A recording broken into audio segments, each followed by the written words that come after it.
Hello guys, myself Riya, welcome to my first ever blog.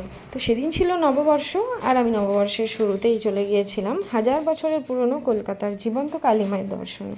পুজোর সমস্ত সামগ্রী নিয়েছিলাম, নিয়ে আমি চলে গিয়েছিলাম মায়ের প্রধান মন্দিরের দিকে। শুনেছি মা এখানে পূজিত হয় 5 বছরের শিশু কন্যা রূপে। মায়ের পুজো শুরু হওয়ার সময় ছিল 12টা থেকে। তার আগেই পুজোর সমস্ত সামগ্রী আগেই কাউন্টারে জমা করে নিতে হবে। তার জন্য আমি চলে যাচ্ছিলাম সেগুলো জমা করতে।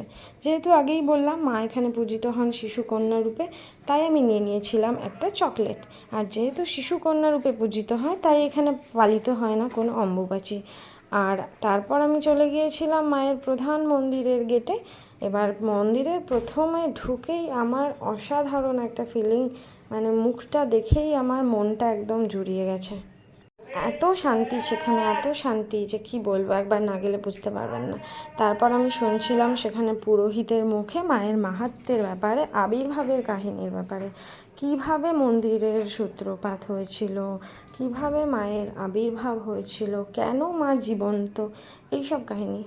তো তারপর পুরোহিত জানালেন যে প্রত্যেক অমাবস্যায় সেখানে পূজিত হন মা অন্ধকার ঘরে।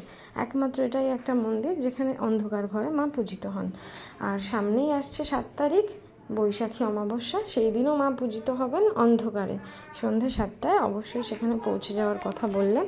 আর তারপর 10 তারিখ অক্ষয় তৃতীয়া, সেদিন মাকে অক্ষয় পাত্রে যে যা পারেন, যা ধর্ম বর্ণ নির্বিশেষে সব কিছু যে যা পারেন রান্না করে মাকে অবশ্যই দিতে হয়। তাতে মা খুব খুশি হন, মা সবার হাতে খাবার খান। আর সাথে যদি কেউ অল্প একটা সোনার একটা কুচিও যদি মাকে দেয়, সোনার একটা যা ইচ্ছে মাকে যদি দেয়, তার কোনো দিন নাকি মান সম্মানের অভাব হয় না, সব ধন সম্পত্তি সব অক্ষয় থাকে। তো পুরোহিতের মুখে সেই সব কাহিনী শুনছিলাম। আর শুনেছিলাম কোনো এক মহালয়ার পুণ্য লগ্নে মায়ের আবির্ভাব হয়েছিল।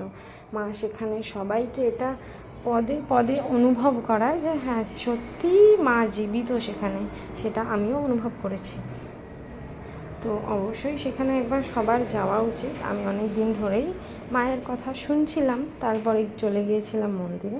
এরপরে কিছুক্ষণ সেখানে পুজো আর্চা হওয়ার পর আমি দাঁড়িয়ে দেখলাম, অনেকক্ষণ ধরে দেখলাম ভিড়, প্রচুর ভিড়, একটা তিল ধারণের জায়গাও নেই, এত ভিড় সেখানে কি বলবো আর।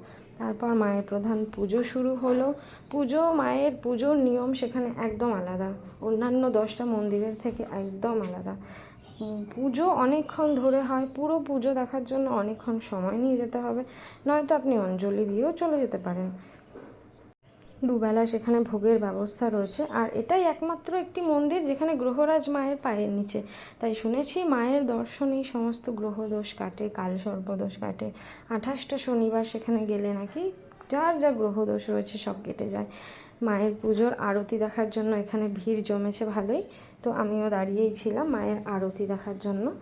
এরপর শুরু হলো মায়ের আরতি, যেটা দেখার জন্য এতক্ষণ ধরে ওয়েট করা হচ্ছিল। মায়ের আরতি দেখছিলাম, তারপর মায়ের প্রসাদ নেওয়ার জন্য কিছুক্ষণ ওয়েট করলাম প্রসাদ পাবো বলে। আর শুনেছি সেখানে 2 বেলা ভোগের ব্যবস্থা রয়েছে, তাও আমি এই প্রসাদটা নিয়ে বেরিয়ে চলে এসেছিলাম। দেখা হচ্ছে নেক্সট ভিডিওতে, ততক্ষণের জন্য টাটা।